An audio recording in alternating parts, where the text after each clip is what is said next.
വിവാഹശേഷം അതിക്രൂരമായ ഗാർഹിക പീഡനത്തിന് ഇരയാകേണ്ടി വന്നെങ്കിലും ഒരപകടത്തിലൂടെ ജീവിതം വീൽചെയറിലായിപ്പോയെങ്കിലും അതിലൊന്നും പതറാതെ മനോധൈര്യം കൈവിടാതെ പഠിച്ച് IAS നേടി വിജയഗാഥ രചിച്ച ശ്രീമതി ഷെറിൻ ഷഹാനയ്ക്ക് ICC വിമൻസ് ഫോറം സംഘടിപ്പിച്ച അനുമോദന ചടങ്ങിൻ്റെ പ്രസക്ത ഭാഗങ്ങൾ. Of overcoming adversity to achieve success in the UPSC Civil Services is a testament of her strength and determination. Despite being wheelchair-bound, after a life-changing accident, she never gave up on her dreams, and she has inspired countless people with her perseverance. The shared journey reminds us the courage, dedication, and a woman can break any barriers. On behalf of Indian Cultural Center and Women's Forum, I would like to welcome you once again to the Indian Cultural Center. And I heard your story yesterday and we are so much inspired and really got motivated. I know little Malayalam but not much, but still wanted to feel that positive energy and the vibe that you have shared in the yesterday's program. So we just discussed with Subhoshi and come here so that we can spread the same positivity and your energy to all my friends. We are looking forward to hear from you. Thank you. Thank you, Nandini. Requesting Subramaniam to join on the street for the presidential address. Good evening. Salam alaikum. Namaskara. Especially Shrein Madam. Thank you very much. In a very short notice, you accepted our invitation and you are here with us. And really, your speech and your courage and your smile yesterday it made my day. Especially many of us yesterday we feel that we have got some fire in ourselves to do something better. When you can do it as a normal human being, why can't we do it? That's my feeling on this moment. I welcome all the. Good evening. ഒത്തിരി സന്തോഷം. ഞാൻ ശരിക്കും wonder woman award മേടിച്ച് വേഗം വീട്ടിലേക്ക് ഓടിപ്പോകാൻ വേണ്ടി വന്നതാണ്. പക്ഷെ എനിക്കറിയാം മലയാളികൾ ഒരിക്കലും അവരത്ര സ്നേഹത്തോടു കൂടി നമ്മളെ പിടിച്ചു നിർത്തുന്നു, പ്രത്യേകിച്ച് ഇന്ത്യക്കാർ. അപ്പോൾ ഇന്നിവിടെ പങ്കെടുക്കാൻ പറ്റിയതും അതിൻ്റെ ഭാഗമായിട്ടാണ്. ഇന്നലെ സാറിൻ്റെ അടുത്ത് വന്നിട്ട് റിക്വസ്റ്റ് ചെയ്തപ്പോൾ വളരെ ഹമ്പിളായിട്ട് റിക്വസ്റ്റ് ചെയ്യുന്ന രീതിയിലാണ്. പക്ഷെ അതിൻ്റെ ആവശ്യമില്ലായിരുന്നു, ചുമ്മാ ചോദിച്ചാൽ തന്നെ ഞാൻ ഓടി വരുമായിരുന്നു. അപ്പോൾ എനിക്ക് ഒത്തിരി സന്തോഷം, എനിക്കാണ് സന്തോഷം ഇങ്ങനെ ഒരു പരിപാടിക്ക് എന്നെ വിളിച്ചല്ലോ എന്നാലോചിച്ചിട്ട്. ഞാൻ ഓൾറെഡി പറഞ്ഞിട്ടുണ്ട്, ആക്സിഡന്റ് പറ്റിയിട്ട് 7 വർഷമായി. 5 years ഞാൻ വെയിറ്റ് ചെയ്തത് ആരോടെങ്കിലും സംസാരിക്കാൻ വേണ്ടിയിട്ടായിരുന്നു, ആരോടെങ്കിലും വാക്ക് കുറേ സംസാരിക്കാൻ വേണ്ടിയിട്ടായിരുന്നു. അപ്പോൾ ഇങ്ങനെയൊക്കെയുള്ള അവസരങ്ങൾ കിട്ടുക എന്ന് പറയുന്നത് എന്നെ സംബന്ധിച്ചിടത്തോളം ഇറ്റ് ഈസ് ഗ്രേറ്റ് ഓപ്പർച്യൂണിറ്റി. കുറെ ആളുകളെ കാണാം, കുറെ നിറങ്ങൾ കാണാം, കുറെ വ്യത്യസ്ത തരത്തിലുള്ള മുഖങ്ങൾ കാണാം. ഇതന്നെ ഇന്ത്യയുടെ പല ഭാഗത്തുള്ള ആളുകളല്ലേ. അപ്പം ഇതിൽ പല സന്തോഷം വേറെ ഒന്നുണ്ട്. ഇത് എൻ്റെ ഒരു വലിയ സന്തോഷമാണ് ആക്ച്വലി. എങ്ങനെ തുടങ്ങണ്ടേ, എന്താ പറയണ്ടേന്ന് എനിക്കറിയില്ല. 7 വർഷം മുന്നെയാണ് 7 years back I had an accident. Yeah, sure. I had an accident and that is spinal injury. I hospitalized almost 1.5 years. Then I realized this is this happened. How to recover? It's not recovery. It is not part of recovery or something. Actually, the acceptance. ഞാൻ എന്താണോ എന്നുള്ളത് ഞാൻ accept ചെയ്യുക. അതാണ് എന്നെ സംബന്ധിച്ചിടത്തോളം ഏറ്റവും വലിയ കാര്യം. മനസ്സിലാക്കേണ്ടത് 20 years ആ സമയത്ത് പാറി പറന്ന് നടക്കുന്ന ഒരു ചിത്രശലഭമായിരിക്കും എല്ലാ പെൺകുട്ടികളും, എസ്പെഷ്യലി ഗേൾസ്. ആ സമയത്താണ് ഞാൻ വീണത്, എൻ്റെ ലൈഫ് എൻ്റെ കയ്യിൽ നിന്ന് പോയത്. എനിക്ക് എന്ത് ചെയ്യണമെന്ന് അറിവുണ്ടായില്ല, എന്നെ സപ്പോർട്ട് ചെയ്യാനും അത്ര ആളുകളൊന്നും ഉണ്ടായിരുന്നില്ല. My father also passed only 6 months back. So എൻ്റെ ഉമ്മ മാത്രമായിരുന്നു കൂടെ ഉണ്ടായിരുന്നത്. ഉമ്മക്ക് എങ്ങനെ ഈ കാര്യങ്ങളൊക്കെ മാനേജ് ചെയ്യാൻ വേണ്ടി പറ്റും എന്നുള്ളത് ഉമ്മാക്കും വലിയൊരു ദോഷഭാഗമായിരുന്നു. ആ സമയത്താണ് ഈ വലിയ ആക്സിഡന്റ് പറ്റുന്നത്. ഞാൻ ഫൈനലൈസ് ചെയ്തു, ഇത് ഓവർകം ചെയ്യാന്ന് പറയുന്നത് എന്തെങ്കിലും മരുന്ന് എടുത്തിട്ട് മെഡിസിൻ എടുത്തിട്ട് റിക്കവറിലല്ല, ഈ പ്രസന്റ് കണ്ടീഷനെ ആക്സെപ്റ്റ് ചെയ്യുക എന്നുള്ളതാണ്. അത് ആക്സെപ്റ്റ് ചെയ്ത ആ ഒരു മൊമെന്റ്, ആ മൊമെന്റിലേക്ക് എത്തുക എന്ന് പറയുന്നത് ഭയങ്കര ഒരു പ്രശ്നമുള്ള കാര്യമായിരുന്നു. ആഫ്റ്റർ ദാറ്റ് ആ മൊമെന്റ് കഴിഞ്ഞപ്പോഴേക്കും എനിക്ക് ബാക്കിയെല്ലാം വളരെ ഈസി ആയിരുന്നു. അതുകൊണ്ട് തന്നെ പലരും എന്നോട് IAS അല്ലെങ്കിൽ civil service it is A very tough task എന്ന് പറയുമ്പോഴും ഞാൻ അത്രയൊന്നും ഇല്ല എന്ന് പറയുന്നത് അതിനേക്കാൾ കൂടുതൽ ഞാൻ സഫർ ചെയ്തുകൊണ്ടാണ്. അതുകൊണ്ട് ബാക്കിയുള്ളതൊക്കെ എനിക്ക് കുറച്ച് എളുപ്പമായിട്ട് തോന്നിയിട്ടുണ്ട്. ഞാൻ സിവിൽ സർവീസിന് ഒരിക്കലും കുറച്ച് കാണുകയല്ല, കാരണം ഇന്ത്യയിൽ മാത്രമല്ല വേൾഡിൽ തന്നെ one of the toughest exam ആണ്. 3 ഘട്ടങ്ങളുണ്ട്. ഒരുപാട് പേര് അതിനു വേണ്ടിയിട്ട് ജീവിതം ഇപ്പോഴും കളഞ്ഞ ആളുകളുണ്ട്. പക്ഷെ എനിക്ക് കുറച്ചും കൂടെ എളുപ്പമായത് എന്റെ മുമ്പിൽ ഉണ്ടായിരുന്ന ഈ പറയുന്ന ട്രാജഡി ആയിരുന്നു.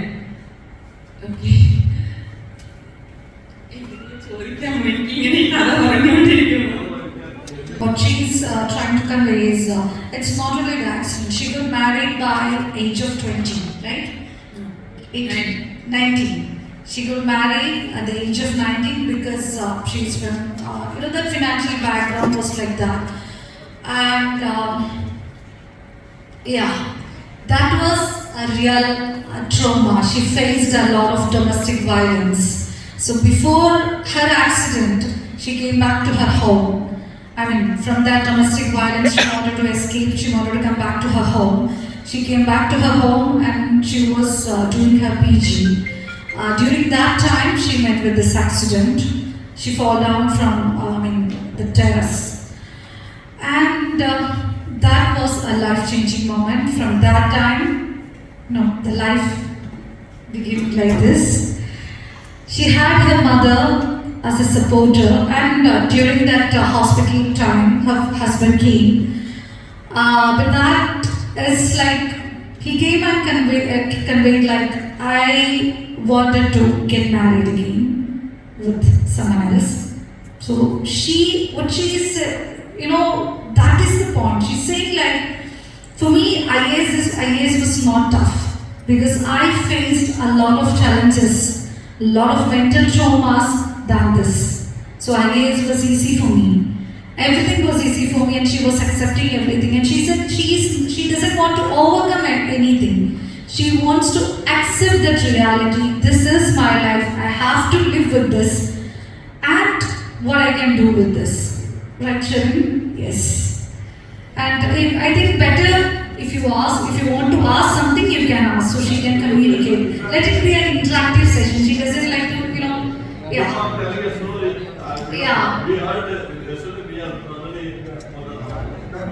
ചെയ്തിട്ടാണ് സിവിൽ സർവീസ് ക്രാക്ക് ചെയ്യുന്നത്. പക്ഷെ എനിക്ക് കുറെ കൂടി കാര്യങ്ങൾ പഠിക്കാനും കുറെ കൂടി ആളുകളോട് സംസാരിക്കേണ്ടതും എന്റെ ആവശ്യമായിരുന്നു. അപ്പോൾ എന്റെ മുന്നിൽ വേറെ വഴിയില്ലായിരുന്നു. അങ്ങനെയാണ് ഞാൻ പെട്ടെന്ന് തന്നെ സിവിൽ സർവീസ് ക്ലിയർ ചെയ്യാൻ എനിക്ക് പറ്റിയത്. So anyone else? ഡൊമസ്റ്റിക് വയലൻസിന്റെ ഒരു അനുഭവം ഉണ്ടായത് after my marriage, next day he started domestic. Okay. മാമിന്റെ ഈ അതായത് മാം ടാലസിന്റെ മുകളിൽ വീഴുന്നു പറഞ്ഞു, ആ ട്രാജഡിക്ക് ശേഷമാണോ അതോ അതായത് ഹസ്ബൻഡിന്റെ കയ്യിലുണ്ടായിരുന്ന ഈ ഒരു അനുഭവത്തിൽ നിന്നാണോ ഈ സിവിൽ സർവീസിലേക്ക് പോകണം എന്നുള്ള ഒരു എയിം ഉണ്ടായത് അതിൽ നിന്നാണോ? ഞാൻ പറയാം, ഞാൻ കല്യാണം കഴിഞ്ഞിട്ട് ഫസ്റ്റ് ഡേ തന്നെ ഇദ്ദേഹം ഇത് സ്റ്റാർട്ട് ചെയ്തു. ഇദ്ദേഹം ഫസ്റ്റ് ഡേ എന്നോട് ചെയ്തിട്ടുള്ളത്, ഇദ്ദേഹം എൻ്റെ ബോഡി ബ്ലേഡ് വെച്ച് കീറിയിട്ട് എന്നെ ഷവറിന്റെ മുന്നിൽ കൊണ്ടുപോയിട്ട് എന്തിനു വേണ്ടിയിട്ട് അയാൾ അത് ചെയ്തെന്ന് എനിക്ക് ഇതുവരെ അറിയില്ല. പക്ഷെ അങ്ങനെ ചെയ്തു.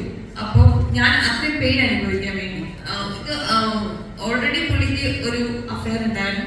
വീട്ടുകാരുടെ നിർബന്ധത്തിന് വേണ്ടിയിട്ടായിരുന്നു എന്നെ കല്യാണം കഴിച്ചത്. ഞാൻ ആ സമയത്ത് സ്റ്റുഡൻ്റ് ആയിരുന്നു. അപ്പോൾ എനിക്കൊന്നും അറിയില്ലായിരുന്നു എന്താണ് മാരീഡ് ലൈഫ്, എന്താണ് കുടുംബം, ഒന്നും അറിയില്ല. ആ സമയത്ത് പുള്ളി ഇതൊക്കെ ചെയ്തപ്പോൾ ഞാൻ ആ ട്രോമയിലായി. ഏകദേശം ഒരു 4-5 മാസം ഞാനത് വീട്ടിൽ പറയാതെ പിടിച്ചു നിന്നു. എൻ്റെ ഉപ്പ മരിച്ചിട്ട് അത്ര ആയിരുന്നുള്ളൂ ആ സമയം. സോ ഞാനത് പിടിച്ചു നിന്നു. കുറച്ച് കഴിഞ്ഞപ്പോഴേക്കും ഞാൻ റിയലൈസ് ചെയ്തു, ഒന്നെങ്കിൽ ഞാൻ മരിക്കണം അല്ലെങ്കിൽ എനിക്കത് പറ്റില്ല. എന്നിട്ട് ഞാൻ വീട്ടിലേക്ക് വന്നില്ല. ഞാൻ വീട്ടുകാരോട് പറഞ്ഞതുമില്ല. പിന്നെ ഞാൻ ഒരു ദിവസം ചേച്ചിനെ കാണാൻ പോയപ്പോൾ ചേച്ചിയാണ് ഇതെൻ്റെ മേത്തുള്ള എൻ്റെ ബോഡിയിലുള്ള ഇയാൾ ഉപദ്രവിച്ച പാടുകൾ കാണുന്നത്. അപ്പോഴാണ് അവർക്ക് റിയലൈസ് ചെയ്തത്.